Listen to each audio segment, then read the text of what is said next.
Episode 2 picks up where episode 1 leaves off because thanks to Zipper, who's Eric's right hand guy in the last episode, he burned down the Starlight house. So, good news, Jericho and the rest of the girls make it out okay, and the firefighters arrived on the scene to put the fire out. But what Jericho doesn't realize, that little didn't she know, that Ashley was missing. So the firemen refused to let Jericho back in to get her out.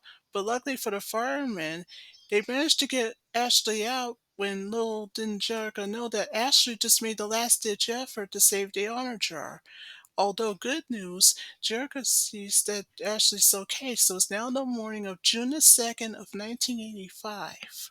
Well, the bad news is that the Starlight House is gone, so when Rio shows up minutes later, he apologized to Jericho for not being there sooner when he's needed, although Jericho assures him that it wasn't his fault. The person that is responsible is Zipper, who's Eric's right-hand guy, and overhearing the conversation were the Misfits. However, it's now up to Jericho and the girls to find another place to live, so Jericho suggested to Rio to meet her at the Sands Manor while Jericho goes to find Jim. The Misfits, however, heard it has chased the holograms at first, but then lost them in the alley because the Starlight Express just changed into a trash can. So finally, they decided to follow Rio instead, while the Starlight Express head to the drive-in as they did the day before. So meanwhile there, the holograms changed both their clothes and their vehicles and they head to the Sands Manor with a little help from their song Like a Dream. So meanwhile there, Howard Sands, who heard music, saw what was going on. And that's when the holograms realized that they're not the only ones because the Misfits showed up too. So Rio looked at Asha to let Jim know that the Misfits are coming. So while the Misfits and Aja were talking to each other, that's when Jim went to distract Stormer of the Misfits. So while Jim was doing that, Kimmer was busy talking to Mr. Sands and explained the situation, while Asha and Possessor trading insults back and forth. When back with Jim, she created the distraction for Stormer so that she, Jim, can change back into Jericho to explain the rest of the situation to Mr. Sands. So Jericho told Mr. Sampson, if you let us stay, I'm sure we'll find another place. At first, he wasn't sure of it when Possess says, wait a minute, we're supposed to win a contest first. So even though Howard agrees, but much to Possess's dismay, that's when he decided to give Jericho the keys to the mansion. Possess, who was upset, just pushed Mr. Sands into the water. As for Roxy of the Misfits, she operates the bulldozer, while Jericho tries to rescue Mr. Sims, but she fails miserably. Roxy crashed in some trees while operating a bulldozer, and that's what caused the bulldozer to run by itself. But good news for Rio, while Jericho's unconscious, he manages to rescue her. And as for Aja, good news, stopped the bulldozer and just in time, and not a moment too soon. Now the Misfits, who were humiliated and defeated, that's when they took off. That's when Mr. Sands would say that the Misfits are not going to rest until the mansion was in their hands, but the Hoggers are not going to let that happen. And as for Howard, he gets all the support that Jim needs. So at the Starlight Music's upstairs office, that's when the Misfits told Eric the bad news. However, Eric assures the Misfits that everything was going to be fine. It's going to take more than Mr. Sam's just to sue him. So after the Misfits were escorted out, Pizzazz got upset and kicks the trash can. Meanwhile, back with Eric, he got on the phone to talk to his right-hand guy, Zipper, the same guy that burnt the Starlight house.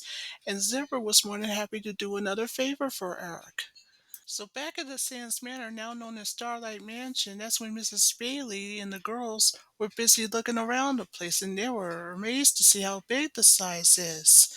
So Jericho was told by Rio later that Jim is needed with the press. So outside, Zipper, who's Eric's right-hand guy, is on his mission, while inside, Jim was ready to meet up with the press. Despite Ashley's good faith to save the honor jar, it still doesn't save her from still earning the $30. So by the time the missus arrived, they agreed to pay Ashley $30 if they can be let in. So Ashley reluctantly agrees when Zipper was busy playing the bomb in the living room. After the click clash song, that's when Eric arrives to warn both bands that there's a bomb in the living room. the bomb exploded, and luckily nobody got hurt. And as for Jim, she manages to save Kimber and just in time. So back with the Misfits and Erica was talking with the press, that's when they frankly denied that they had anything to do with it. However, Howard Sens was very disgusted about the lies that Eric told, and so Jim was asking him if she and the girls would leave, but Howard assures them they're not going to leave. However, Rio, who had no idea where Jerica is, suddenly got worried. That's when, thanks to Jim, that's when Rio saw her in the window, Jerica that is. He assures that Jerica is safe. So that's when Countess de Valson shows up, who's the friend of Howard's, and that's when she met up with Jim, the girls, and Rio. So when Countess de Valson was asking the girls in Rio if they could be at her yacht for the party, and so they agreed. On the Countess's way out, that's when she ran into Eric and the mistress, whom she refused to invite. That's when, to make matters worse, the mistress refused to help the Holograms clean up. So, however, as optimistic as the Holograms can be, they hope that if they win the contest, the mistress will be humiliated. So at the Countess's yacht. It was later on that night that everybody, just like what any people would do on a yacht, they were having fun, eating, dancing, having a good time. And that's when Jim was later introduced by Lindsay Pierce. And believe it or not, Sheena hooked up with Anthony Julian, who's the video's director. But little didn't anybody know that the missiles were coming aboard the yacht. So as Shayna was talking to Anthony, that's when Rio made a confession with Jim that he has feelings for Jerka, and he doesn't want to hurt them and ruin them in any way.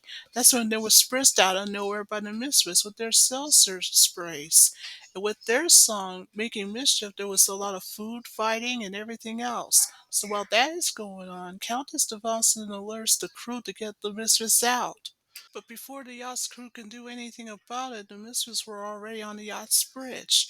And that's when Possessed decided to fiddle around with the yacht's controls. That's when the yacht was about to collide into a tanker. So now both of the boats are about to have a collision. And that's the end of episode 2.